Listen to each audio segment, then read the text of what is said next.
Hello, hello. Welcome back to Peanut Butter Neya Time. Thanks for joining me today. All right. So, today I want to talk about how society treats people based on their appearance. And I just find it such an interesting topic. And I often think back to this and I want to kind of break it down using my own experiences just to really understand why and what we do in society and how interesting that is. I think overall it's a really unhealthy trend that we are enabling in terms of society treating certain people by appearance and our view on people and expectation. But before I get there, I want to talk about something funny for a second. So the other day, a few weeks ago, I was in Malaysia. And I was visiting Alex in Malaysia. So I was taking a flight from KL, Kuala Lumpur, back to Hong Kong. And if you guys know, Hong Kong used to have really strict quarantine and like border entry rules. So if you wanted to enter into Hong Kong, you used to have to do a PCR test like 24 hours before you entered, and then when you like checked in, they would check this test. Anyway, so they removed this, I think in like December or November last year, I think, or December. And so it was gone, and you don't have to do test anymore. But as you guys know, or you may have seen in the news, China opened their borders, and that opened up like no quarantine into Hong Kong, and then also Macau and stuff. So then they started putting quarantine and testing rules for all these other countries coming from anywhere from Hong Kong into another country. Anyway, Malaysia didn't have that problem. I didn't even think about it. So then I was taking my flight back from KL to Hong Kong and like went to get checked in, was fine, got to the boarding gate, and then the guy was like, where's your, he called it something else, he called it like a RCT test, and I was like, what's that? He was like, your rat test. He said, no, your PCR test, where is it? I was like, I don't have a PCR test. And I was like, why do you need a PCR test? And he was like, you need a PCR test now you get back into Hong Kong. I was like, since when? He was like, since February. And I was flying on like February 11th, and it was like February 6th. I was like, what? I don't know this. And so my heart dropped. And he's like, yeah, all these people have their PCR test. And there was all these people on the line with their result. And I was like, oh my gosh, oh no. And like, I was just like, oh God. And I was like, it was like 7 a.m. in the morning. I was like, I'm going to have to like go back. I'm going to miss my flight. This is so inconvenient. So I went onto the website, the Hong Kong government website, to check, like, do I need a PCR test? And it says you can do a rat test too. So I went back to the guy and I was like, okay, can I do a rat test? And like, I was just thinking I'll just do it somewhere inside of the airport and then like head back. Then he was like, I got there and I was like, oh, so can I do a rat test? And he was like, it's okay, I'll approve it for you. Just go. And I was like so confused because he literally 3 minutes before was like denying me entering this plane. And I was like, oh my God, what's happening? I was like, okay, I'm just going to go with it. And so I just went onto the plane. I was like, oh my God, like he's an angel. And I was also thought for a solid like minute that he was trolling me. But anyway, I got into the plane and I checked on the plane the rules, and I was like, fuck yeah, you really do need this test. So yeah, I was kind of shit of myself, but I was like, it's fine, I'm on the flight, didn't miss it.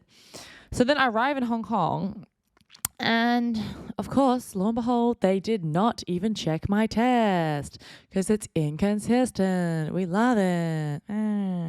Anyway, so yeah, I got there and no one checked my test. I was like, oh my God, thank goodness this guy just let me on the plane, because had I like missed this flight for not having this test, and then when I get to Hong Kong I don't even check the test, I would have been slivered.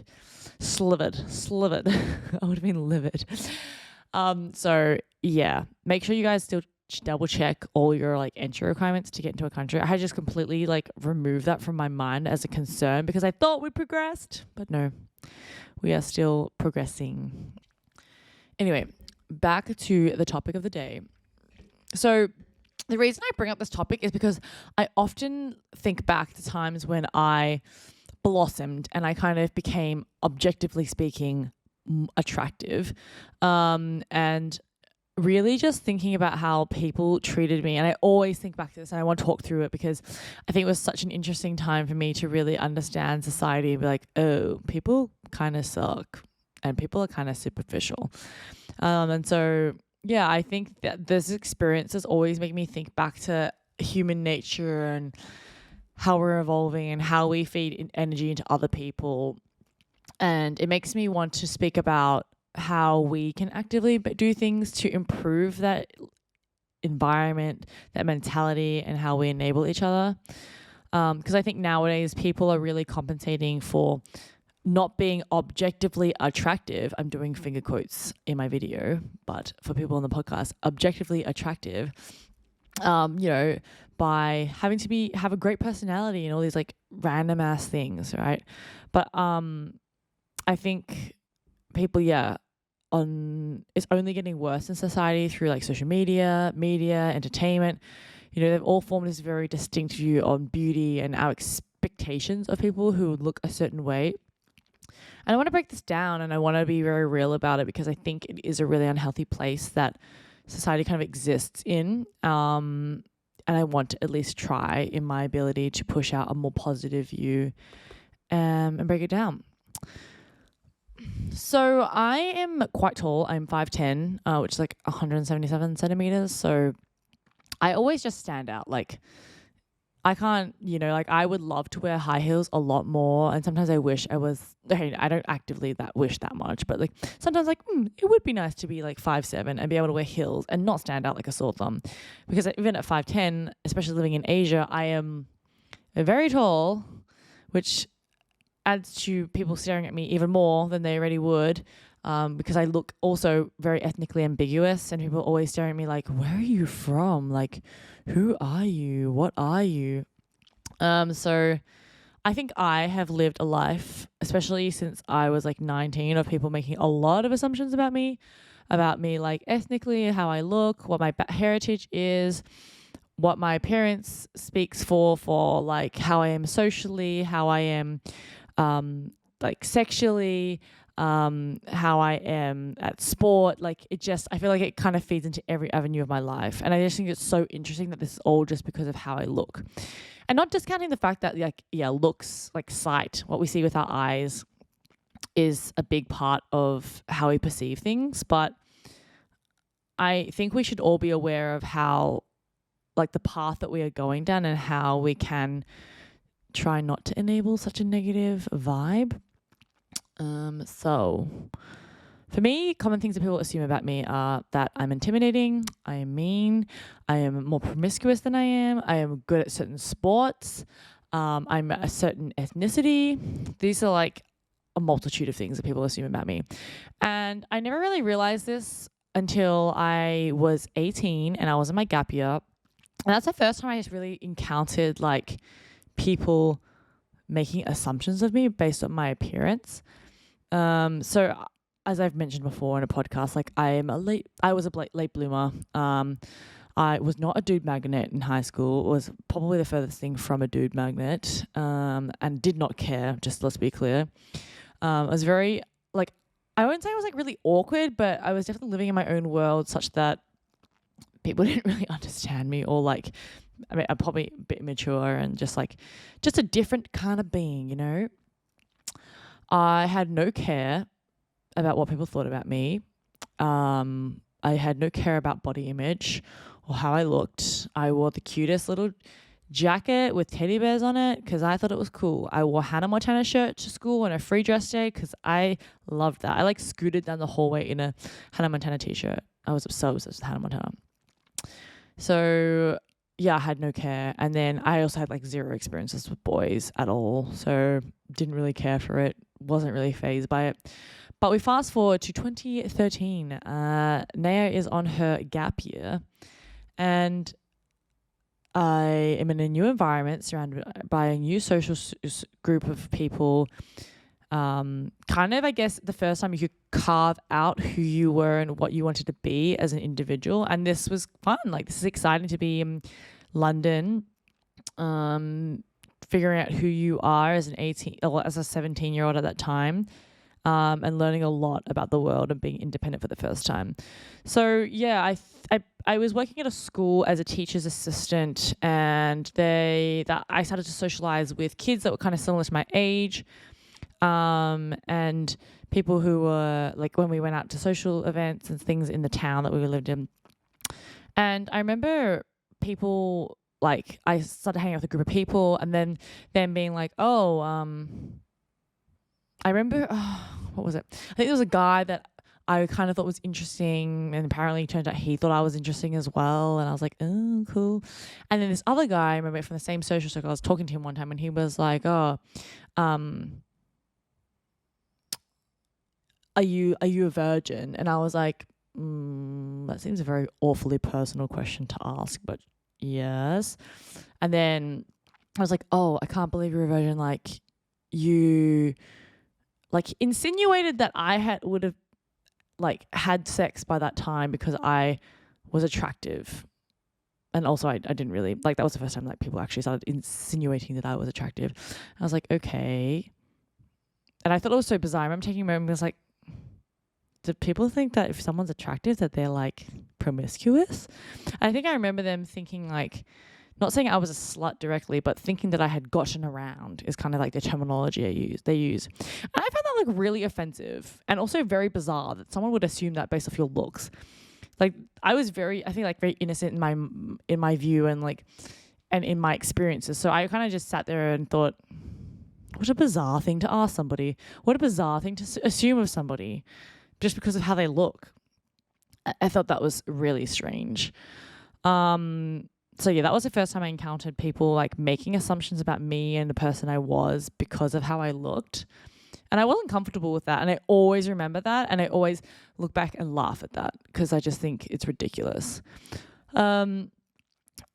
So then I came back from my gap year. I began modeling. I had lost quite a lot of weight. Like I had become objectively, once again, in air quotes, attractive. And this is kind of where people out of the wood, like just came out of the woodwork like everywhere. I did not really have that many friends, guy friends in high school. I had not that many girlfriends either, or like close girlfriends, like two of my best friends from high school who I didn't go to high school with, but like at that age group, yeah, they had boyfriends and all that, and we were just like hanging out in the same groups, but no boy really ever was like to me in high school, I like you, you're cute. No, there was zero interest. It was unrequited love.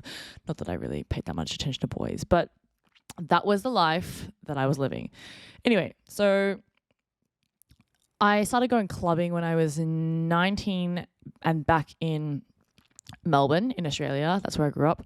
And I remember starting to go out, and I think I had a newfound confidence. I had lost weight. Like I had gotten signed by a modeling agency, and I started to wear, I remember borrowing one of my friend's dresses one night and going out because I didn't really have like clubbing attire because I wasn't ready.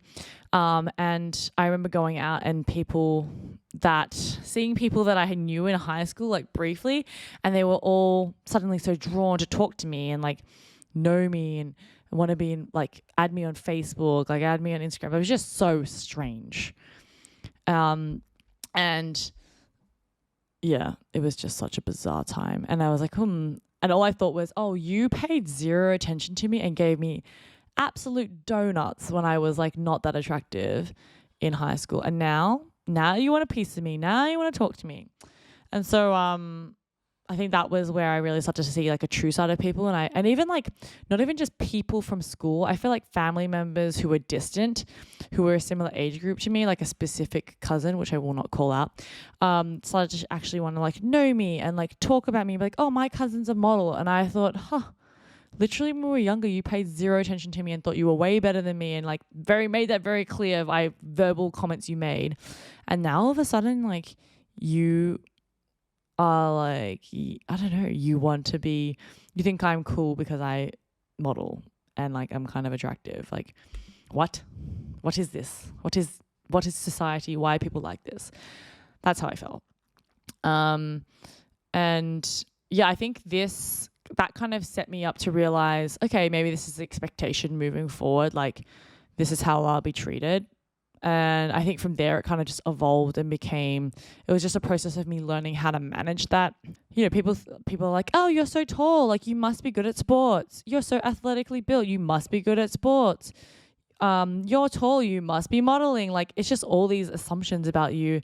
And I think it's so interesting as well. Like, oh, you're tall. Like, and you're relatively attractive can have such a difference as well in a workplace of like, oh, your presence in a social group, oh, your presence in a meeting room, like giving you more confidence, people paying more attention to you. But all these things are just like, they all add up, like, and they're things that I've experienced. And they're all not positive. Like, there's definitely a really big mixture of things.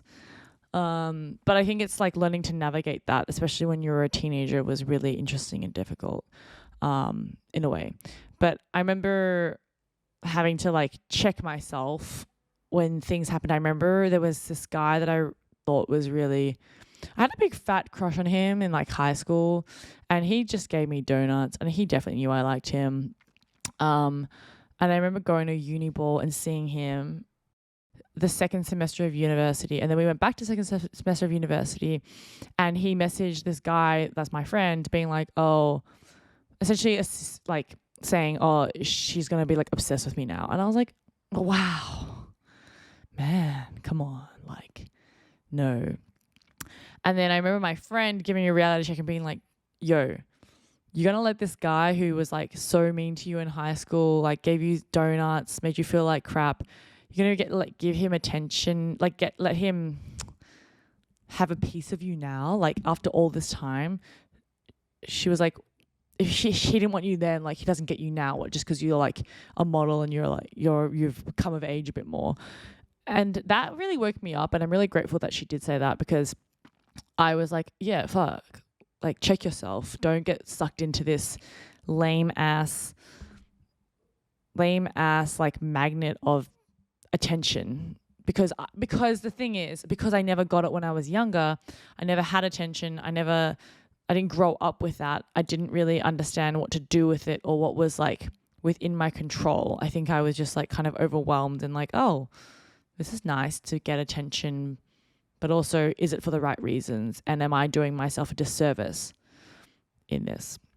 So I think like one piece of my advice is that you are so much more than like what you are on the outside and what people think of you superficially. And I think if those people if they're not your ride or dies and they weren't there and didn't show up for you when you were like younger and not as cute or in your darker times, then that means that they're just superficial and they don't actually have a genuine interest in you. So don't waste your time with them, is my advice. But that was a thing I had to learn like over and over again from different people, friendships, romantically, in a work setting. It's just things that you needed to like really pay attention to. We are now taking a pause. So my peanut butter tidbit of the week is that, did you know that peanut butter was made for people who had no teeth? So actually peanut butter was officially launched in like 1904 at a fair in America, of course, St. Louis World's Fair. Well, I mean, this is what they're saying in the world, but this, American facts can sometimes be very American focused. But anyway, Dr. John Harvey Kellogg, he actually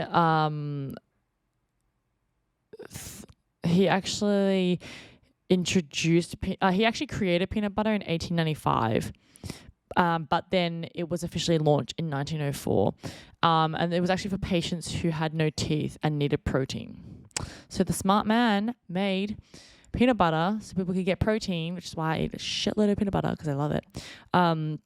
And yeah, no teeth, which makes sense as to why it was smooth. But that's why now people with teeth, like myself, eat crunchy peanut butter.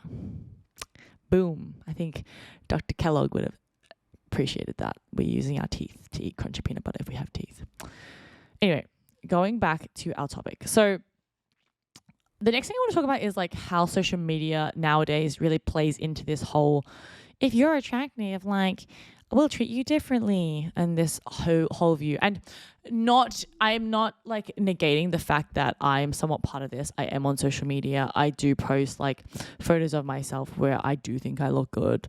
I am part of the problem. Like I think we all are, anyone who is on social media, because not you can't tell me a single person is posting like all bad or all mediocre photos of themselves.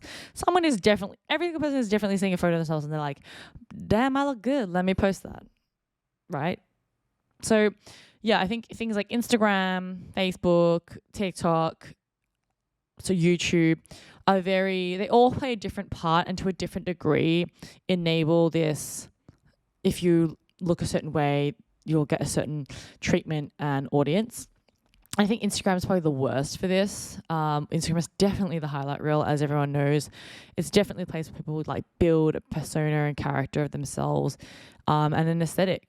And so I think this sounds really kind of lame, but because I grew up and blossomed at a later age and grew up kind of just no one really cared about me, no one paid attention, I wasn't physically that attractive, blah, blah, blah, blah, all that stuff that I said before.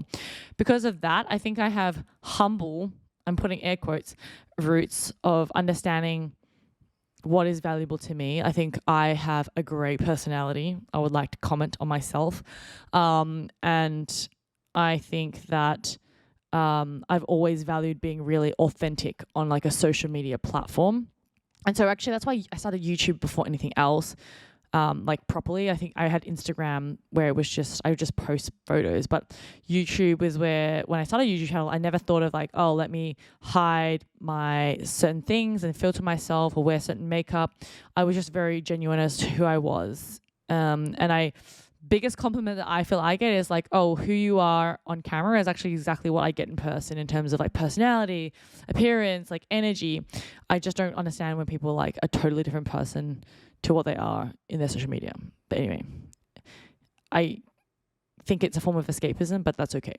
So I think I was around and alive when Instagram first launched, and I remember it being the best platform. And I actually miss the days of Instagram being like that, because you would just post whatever. Post a flower in the corner of your room.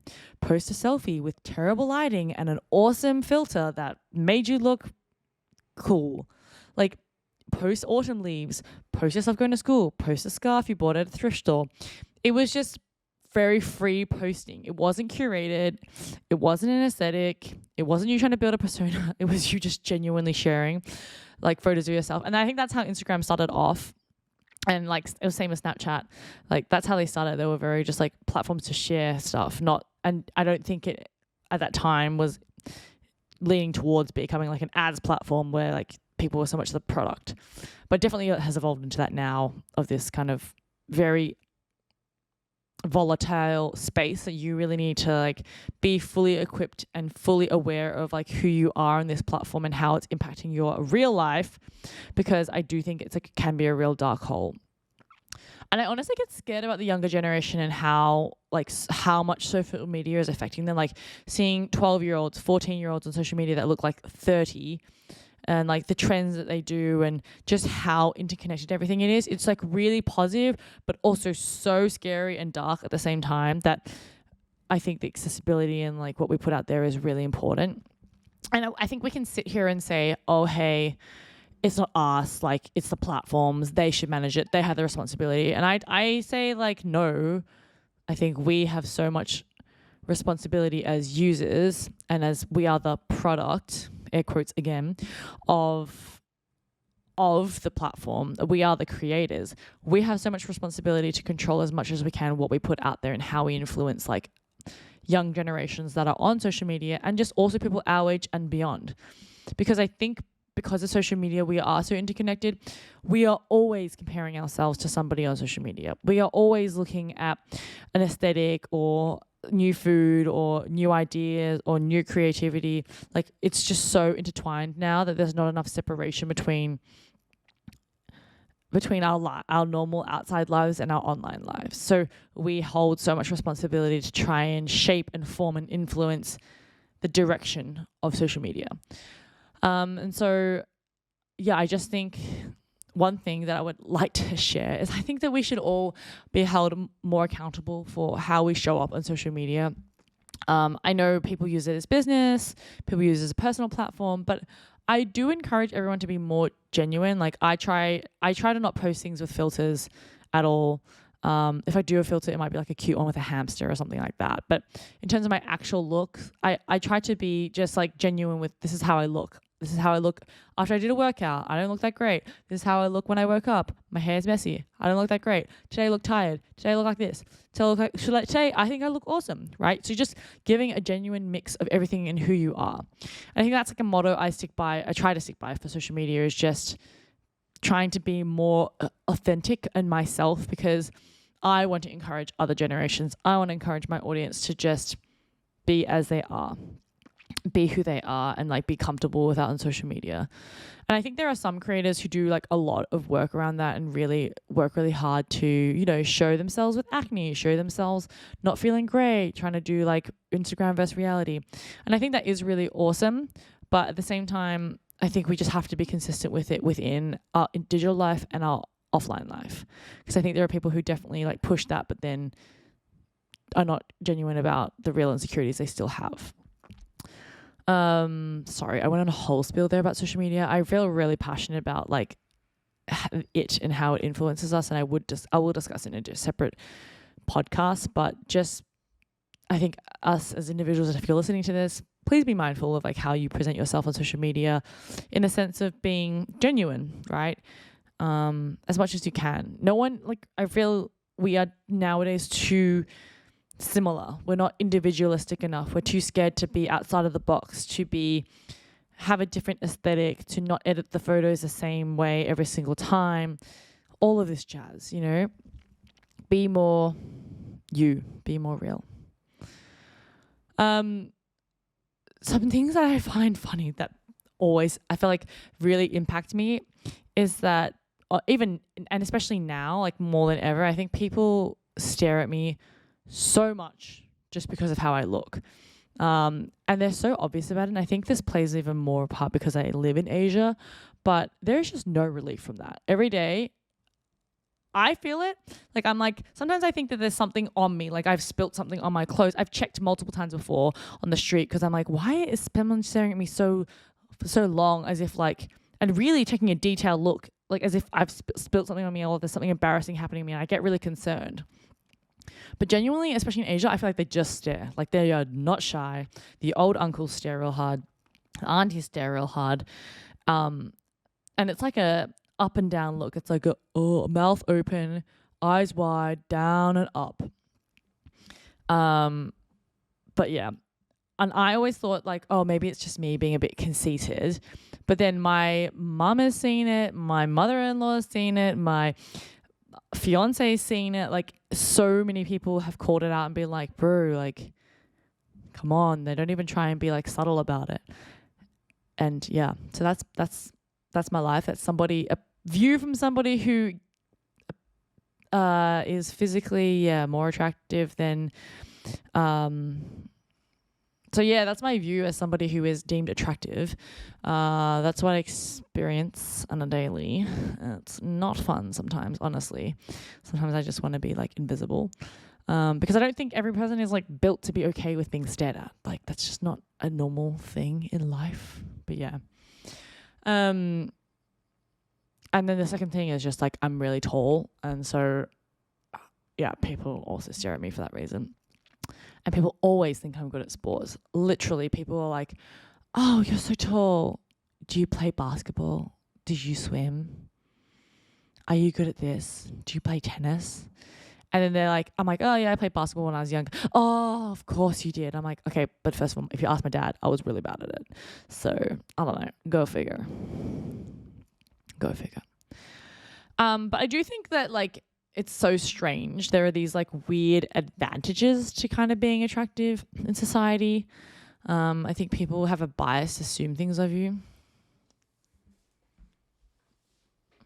So I just wanted to conclude with, I think everyone should be very aware and conscious of how they are processing and feeding into this societal view of appearances. Honestly, I really don't think it matters that much. I think you are totally empowered to do anything you want, no matter how you look, no matter what your ethnicity is. You, be genuine. I think as long as you can be confident within yourself of like, this is who I am, and I believe in faking it till you make it. Sometimes I really don't feel confident about something, but I honestly take on like a Sasha Fierce and an alter ego where I'm just like, I need to believe it because it's the only way it's gonna get done. So in situations when you do feel uncomfortable, you feel like the minority, you feel judged, just take a deep breath, channel all your Sasha Fierce, and just remember they don't pay your bills. So just do what you want, be who you want to be.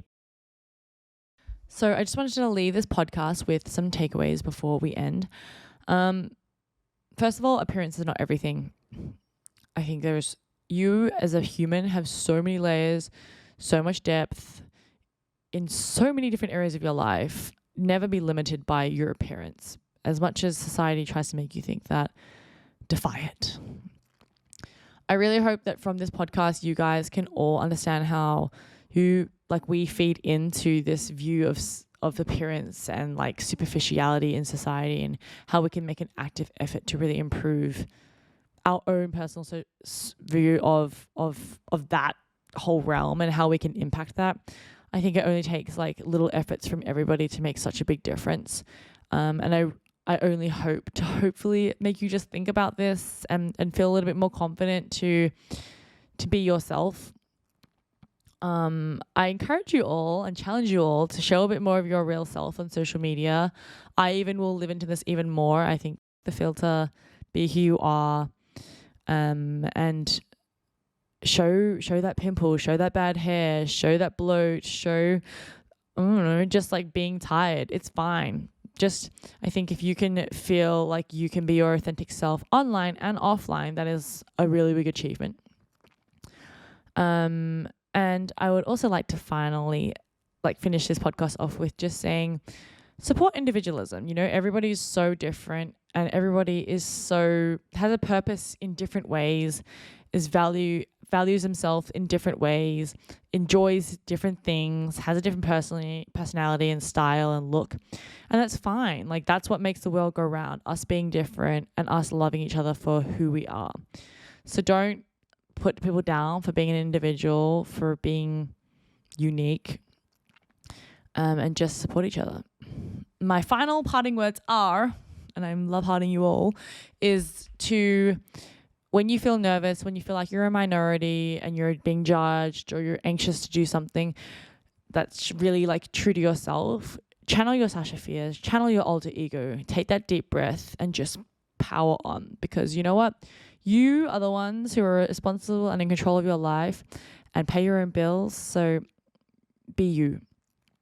And that power will enable others to feel that confident. So yeah, I hope you guys enjoyed this video. Please comment or DM me your thoughts on this video and let me know how you feel. I'd love to discuss things further and learn more as well. So yeah, thanks for listening. Bye.